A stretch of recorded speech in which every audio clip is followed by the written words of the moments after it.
आज हम जल संसाधनों के बारे में अध्ययन करेंगे।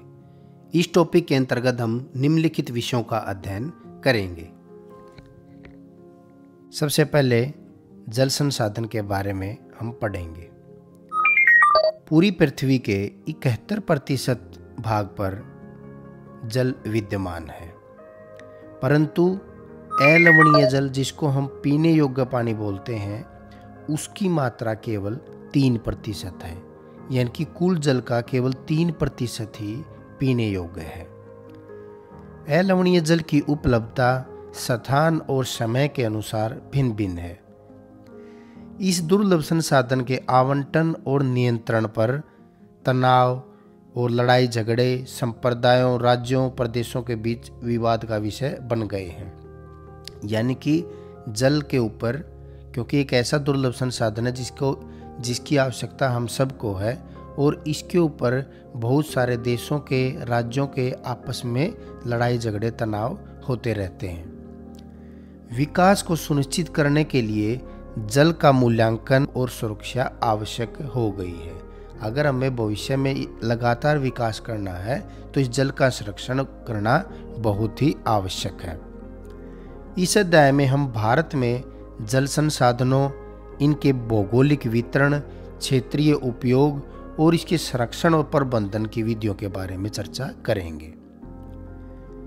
सबसे पहले भारत के जल संसाधनों का हम वर्णन करेंगे। भारत में कुल विश्व का जो धरातल है उसका 2.45% है और जल संसाधनों का 4% है, जबकि जनसंख्या पूरे विश्व की 16% भारत में निवास करती है। इन आंकड़ों से पता चल रहा है कि भारत में जल संसाधन के ऊपर जनसंख्या का कितना दबाव है। देश में एक वर्ष में वर्षण से प्राप्त कुल जल की मात्रा लगभग 4000 घन किलोमीटर है। धरातलीय जल और पुनः भौम जल से 1869 घन किलोमीटर जल उपलब्ध है। इसमें से केवल 60% जल का ही लाभदायक उपयोग किया जा सकता है। यानी कि हमारी पहुंच तक टोटल जो जितना जल विद्यमान है भारत में, उसकी 60% तक ही पहुंच है। इसके अलावा वो जो जल है हिम नदियों के रूप में या किसी अन्य रूप में विद्यमान है। इस प्रकार देश में कुल उपयोगी जल संसाधन 1122 घन किलोमीटर है। धरातलीय जल संसाधन के 4 प्रमुख स्रोत हैं: नदियां, झीलें, तलैया और तालाब। देश में कुल नदियों तथा उनकी सहायक नदियां जिनकी लंबाई 1.6 किलोमीटर से अधिक है, यानी कि यहाँ पर हम उन नदियों के बारे में बात कर रहे हैं जिनकी कम से कम लंबाई 1.6 या इससे ज़्यादा किलोमीटर की है, तो उन नदियों की कुल संख्या 10,360 है। यहाँ पर हम धरातलीय जल संसाधन की बात कर रहे हैं। जो जल धरातल के ऊपर हमें मिलता है वो धरातलीय जल कहलाता है और वो नदियों, झीलों, तालाबों में विद्यमान है। किसी भी नदी का जो जल प्रवाह है वो उसके जल ग्रहण क्षेत्र के आकार के ऊपर निर्भर करता है कि उस नदी में कितना जल बह के आएगा। एक नदी अपने आसपास के क्षेत्र से जितना जल ग्रहण करती है उस क्षेत्र को जल ग्रहण क्षेत्र कहा जाता है। दूसरा है, भारत में भूमिगत जल के रूप में जल विद्यमान है। वर्षण से प्राप्त जल भूमि द्वारा सोखे जाने के बाद भौम जल बनता है। भारत के कुछ भागों के नदी बेसिनों में भौम जल अपेक्षाकृत अधिक है, क्योंकि एक नदी बेसिन में लगातार जब पानी चलता रहेगा सतह के ऊपर से, तो वहां के नीचे जमीन के अंदर जल की मात्रा ज्यादा मिलेगी। भूमिगत जल को कुएं खोदकर या ट्यूबवेल बोर करके हम प्राप्त करते हैं। हैंडपंप, ट्यूबवेल या कुओं के द्वारा हम जमीन के अंदर से जल को निकालते हैं। पंजाब, हरियाणा, राजस्थान और तमिलनाडु राज्य भूमिगत जल का सबसे ज्यादा प्रयोग कर रहे हैं, जबकि छत्तीसगढ़, उड़ीसा, केरल भूमिगत जल की क्षमता का कम उपयोग कर पा रहे हैं। लेगून के रूप में जल उपलब्ध है भारत में। भारत की समुद्री तट रेखा विशाल है और कुछ राज्यों में समुद्र तट बहुत अंदर तक है, जिस कारण से वहाँ पर बहुत सी लैगून बन गई हैं। लैगून हम बोलते हैं खारे पानी की झील को, जिस झील के अंदर खारा पानी होता है, और ज़्यादातर ये झीलें समुद्र के किनारे होती हैं, तो इनको लैगून के नाम से जाना जाता है। केरल, उड़ीसा और पश्चिम बंगाल में इन लैगूनों में बड़े जल संसाधन हैं। सामान्यतः इन जलाशयों में खारा जल होता है, जिसका घरेलू उपयोग कम हो पाता है। ज़्यादातर इस जल का उपयोग मछली पालन, चावल की कुछ निश्चित किस्मों और नारियल इत्यादि की सिंचाई के लिए किया जाता है। जल की मांग और उपयोग। अब हम पढ़ेंगे भारत में जल की मांग किस किस रूप में है और किस किस प्रकार से हम जल का उपयोग करते हैं। पारंपरिक रूप से भारत एक कृषि प्रधान अर्थव्यवस्था है। इसकी जनसंख्या का लगभग 2/3 भाग कृषि पर निर्भर करता है।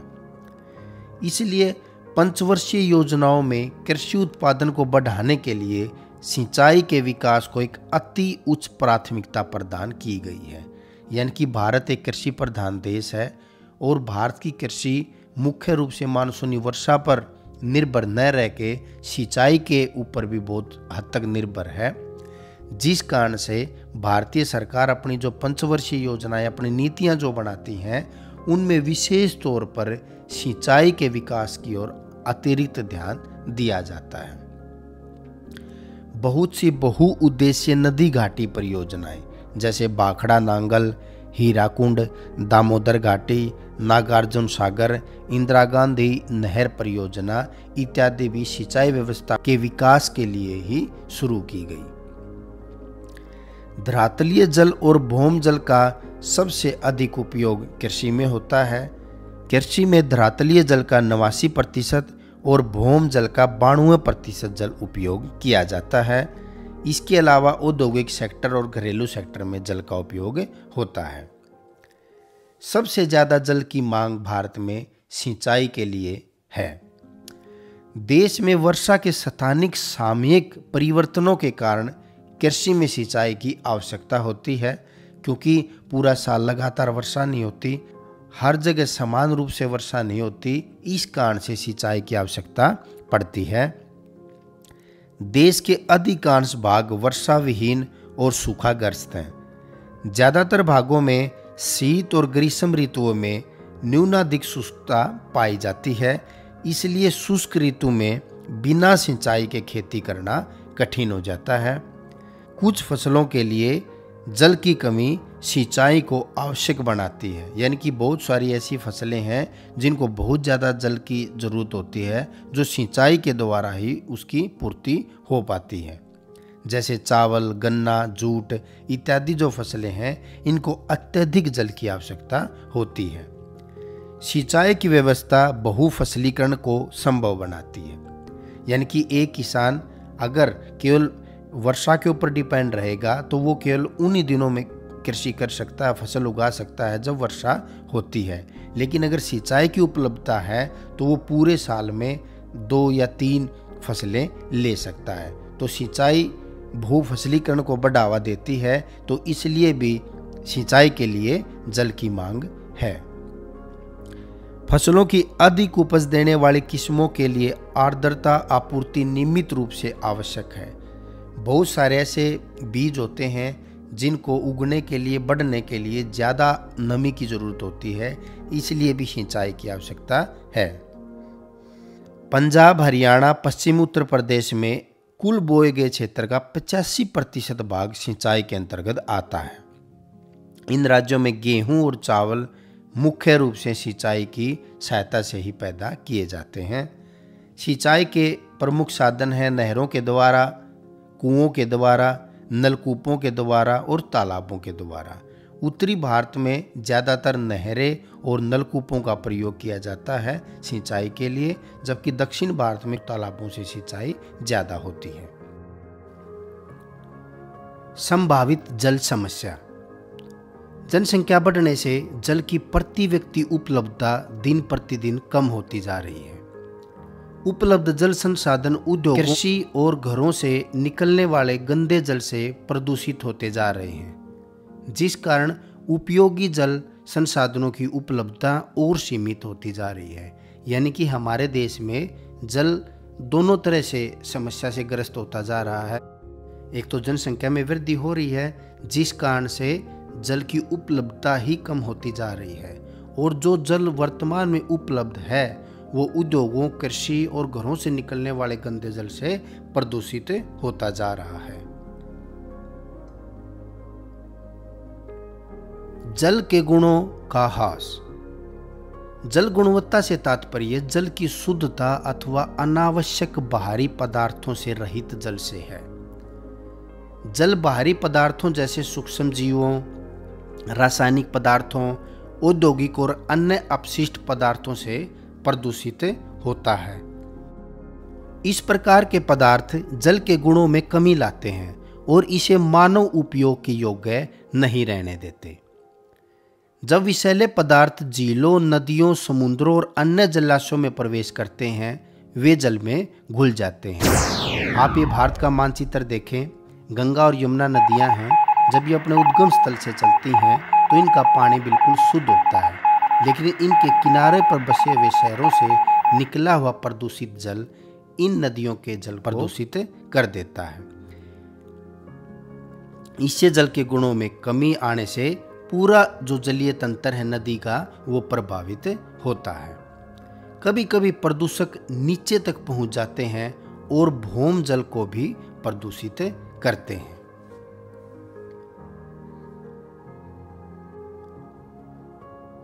जल संरक्षण और प्रबंधन। अलवणीय जल की घटती हुई उपलब्धता और बढ़ती मांग से सतत पोषणीय विकास के लिए इस महत्वपूर्ण जीवनदायी संसाधनों के संरक्षण और प्रबंधन की आवश्यकता बढ़ गई है। निम्नलिखित विधियों के द्वारा हम जल का संरक्षण और प्रबंधन कर सकते हैं। पहला है जल प्रदूषण का निवारण।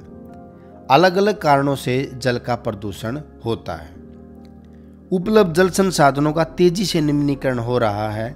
देश की मुख्य नदियों के प्राय पहाड़ी क्षेत्रों के जो ऊपरी भाग होते हैं और कम बसे हुए क्षेत्र होते हैं, वहाँ जल की गुणवत्ता अच्छी होती है, जबकि मैदानी भागों में जब वो नदी प्रवेश करती है तो कृषि, घरेलू या औद्योगिक उद्देश्यों से जब हम उस जल का उपयोग करते हैं तो उससे अपशिष्ट जल जब निकलता है तो वो जल को बहुत ज़्यादा मात्रा में प्रदूषित कर देता है। अपवाहिकाओं के साथ कृषिगत उर्वरक और कीटनाशक युक्त घरेलू ठोस और अपशिष्ट पदार्थ और औद्योगिक बहिस्त्राव जो है वो नदी में आगे जाके मिल जाता है और वो नदी के जल को प्रदूषित कर देता है। गर्मियों के मौसम में तो जल का प्रवाह कम होने से नदियों में प्रदूषकों की जो मात्रा है वो और भी ज़्यादा बढ़ जाती है। केंद्रीय प्रदूषण नियंत्रण बोर्ड राज्य प्रदूषण नियंत्रण बोर्ड के साथ मिलकर राष्ट्रीय जल संसाधनों की गुणवत्ता को जांचते हैं। यानी कि ये बोर्ड कोशिश करते हैं कि किस प्रकार से जल के प्रदूषण को कम किया जाए। नदियों में प्रदूषण का मुख्य स्रोत जैव अथवा जीवाणुवीय संदूषण है। दिल्ली और इटावा के बीच यमुना नदी सबसे अधिक प्रदूषित नदी है। भौम जल प्रदूषण देश के विभिन्न भागों में बाहरी विषैली धातुओं फ्लोराइड, नाइट्रेट्स के संकेंद्रण के कारण होता है। यानी कि जिस प्रकार नदियों में, तालाबों में, झीलों में जल का प्रदूषण हो रहा है वो धरातलीय जल प्रदूषण है, उसी प्रकार भूमिगत जल भी प्रदूषित हो रहा है। जब हम खेतों में रसायनों, उर्वरकों का प्रयोग करते हैं और फिर उस खेत में पानी से सिंचाई करते हैं तो वो जब जमीन उस पानी को सोखती है तो उसके साथ जो हानिकारक तत्व हैं वो भी जमीन के अंदर चले जाते हैं और वो भूमिगत जल को प्रदूषित करते हैं। जल अधिनियम 1974, पर्यावरण सुरक्षा अधिनियम 1986, जल उपकर अधिनियम 1977, इन सब का उद्देश्य जल के प्रदूषण को ही कम करना है, लेकिन इनके प्रभाव सीमित क्षेत्र तक ही हुए हैं। जल के महत्व और जल प्रदूषण के प्रभावों के बारे में जागरूकता का प्रसार करना अति आवश्यक है। आप इस लेसन को, इस चैप्टर को आप पढ़ रहे हैं, ये भी एक प्रकार से आपको जागरूक करने के लिए ही पढ़ाया जा रहा है। कि किस प्रकार से जल संसाधन हमारे लिए महत्वपूर्ण है और इसका संरक्षण कितना आवश्यक है। जन जागरूकता और उनकी भागीदारी से कृषिगत, घरेलू और औद्योगिक विसर्जन से प्राप्त प्रदूषकों में बहुत प्रभावशाली ढंग से कमी लाई जा सकती है। जल का पुनः चक्रण और पुनः उपयोग। कम गुणवत्ता के जल का उपयोग जैसे शोधित अपशिष्ट जल उद्योगों के लिए एक विकल्प है, जिसका उपयोग शीतलन एवं अग्निशमन के लिए करके वे जल पर होने वाली लागत को कम कर सकते हैं। इसी तरह नगरीय क्षेत्रों में स्नान और बर्तन धोने में प्रयुक्त जल को बागवानी के लिए उपयोग किया जा सकता है। इससे अच्छी गुणवत्ता वाले जल का पीने के उद्देश्य के लिए संरक्षण होगा। वर्तमान में जल का पुनः चक्रण सीमित मात्रा में हो रहा है, फिर भी जल का पुनः चक्रण जल संरक्षण में उपयोगी हो सकता है। जल संभर प्रबंधन। जल संभर प्रकृति द्वारा निर्मित एक ऐसा सुनिश्चित क्षेत्र होता है जिसका जल एक ही बिंदु की ओर प्रवाहित होता है।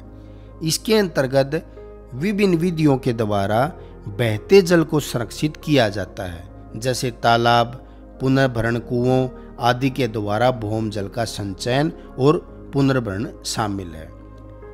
आप सबने देखा है गांव में तालाब होता है, वर्षा होती है, गांव का सारा जल इकट्ठा होकर उस तालाब में चला जाता है। वो एक जल संभर का आपके नजदीक में उदाहरण है। विस्तृत रूप में जल संभर प्रबंधन के अंतर्गत सभी प्राकृतिक जैसे भूमि, जल, पौधे, प्राणियों और मानवीय संसाधनों के संरक्षण, पुनरुत्पादन और विवेकपूर्ण उपयोग को सम्मिलित किया जाता है। जल संभर प्रबंधन का उद्देश्य प्राकृतिक संसाधनों और समाज के बीच एक संतुलन लाना होता है। जल संभर व्यवस्था की सफलता मुख्य रूप से समुदाय के सहयोग पर निर्भर करती है। जब तक समाज के लोग अपना योगदान नहीं देंगे, अपनी जागरूकता के साथ योगदान नहीं देंगे, जब तक जल संभर प्रबंधन सफल नहीं हो सकता। केंद्रीय और राज्य सरकारों तथा कुछ गैर सरकारी संगठनों ने देश में बहुत से जल संभर विकास और प्रबंधन कार्यक्रम चलाए हैं। हरियाली केंद्र सरकार द्वारा प्रवर्तित जल संभर विकास परियोजना है, जिसका उद्देश्य ग्रामीण जनसंख्या को पीने, सिंचाई, मत्स्य पालन और वन रोपण हेतु जल संरक्षण के लिए योग्य बनाना है। यह परियोजना लोगों के सहयोग से ग्राम पंचायतों द्वारा निष्पादित की जा रही है। नीरू मीरू, जिसका अर्थ जल और आप, ये कार्यक्रम है जो आंध्र प्रदेश में, और अरवारी पानी संसद अलवर राजस्थान में, ये भी जल संभर के ही दो उदाहरण हैं। इनके अंतर्गत लोगों के सहयोग से विभिन्न जल संग्रहण संरचनाएं जैसे तालाब की खुदाई और रोक बांध आदि बनाए जा रहे हैं। तमिलनाडु में किसी भी इमारत का निर्माण बिना जल संग्रहण संरचना बनाए नहीं किया जा सकता। यानी कि तमिलनाडु राज्य में सरकार ने ऐसी नीति बनाई है कि जो भी अपना नया मकान बनाएगा उसको अपने घर में कुछ इस तरह की संरचना, कोई जमीन के अंदर ऐसी टंकी वगैरह बनानी पड़ेगी जिसमें वर्षा का पानी इकट्ठा करके रखा जा सके, समय आने पर उसका प्रयोग किया जा सके। कुछ क्षेत्रों में जल संभर विकास परियोजनाएं पर्यावरण और अर्थव्यवस्था का कायाकल्प करने में भी सफल हुई हैं, जैसे अंबाला का सुखो माजरी गांव और अहमदनगर जिले का रालेगन सीधी गांव महाराष्ट्र राज्य में ये जल संभर विकास और प्रबंधन की सफलता के प्रमुख उदाहरण हैं। देश में लोगों के बीच जल संभर विकास और प्रबंधन के लाभों को बताकर जागरूक करने से इस एकीकृत जल संसाधन प्रबंधन उपागम द्वारा जल उपलब्धता सतत पोषणीय आधार पर निश्चित रूप से की जा सकती है। वर्षा जल संग्रहण। वर्षा जल संग्रहण विभिन्न उपयोगों के लिए वर्षा के जल को रोकने और एकत्र करने की एक विधि है। इसके अंतर्गत आपके मकान के अंदर एक टंकी बना दी जाती है, जब छत के ऊपर बारिश होती है तो उस बारिश का पानी एक पाइप के द्वारा उस टैंक में इकट्ठा हो जाता है और आवश्यकता पड़ने पर हैंडपंप या बाल्टी वगैरह की सहायता से हम उस पानी का प्रयोग निकाल के कर सकते हैं। इसका उपयोग भूमिगत जल भृतों के पुनर्भरण के लिए भी किया जा सकता है। यह एक कम मूल्य और पारिस्थितिकी अनुकूलन विधि है जिसके द्वारा पानी की प्रत्येक बूंद संरक्षित करने के लिए वर्षा जल को नलकूपों, गड्ढों और कुओं में एकत्रित किया जाता है। एक प्रकार से जैसे आपके गांव में तालाब है, जो आपके पूरे गांव में जो वर्षा हुई उसका पानी जो इकट्ठा हुआ वो भी धीरे धीरे जमीन के अंदर ही जाता है, तो वो भूमिगत जल की भी पूर्ति करता है। तो उसी तरह से नलकूपों के द्वारा, गड्ढों और कुओं के द्वारा वर्षा का पानी जमीन के नीचे इंजेक्ट किया जाता है। वर्षा जल संग्रहण पानी की उपलब्धता को बढ़ाता है, भूमिगत जल स्तर को नीचा होने से रोकता है, फ्लोराइड और नाइट्रेट्स जैसे संदूषकों को कम करके भूमिगत जल की गुणवत्ता को भी बढ़ाता है, यानी कि जल की मात्रा को भी बढ़ाता है और उस जल की गुणवत्ता को भी बढ़ाता है।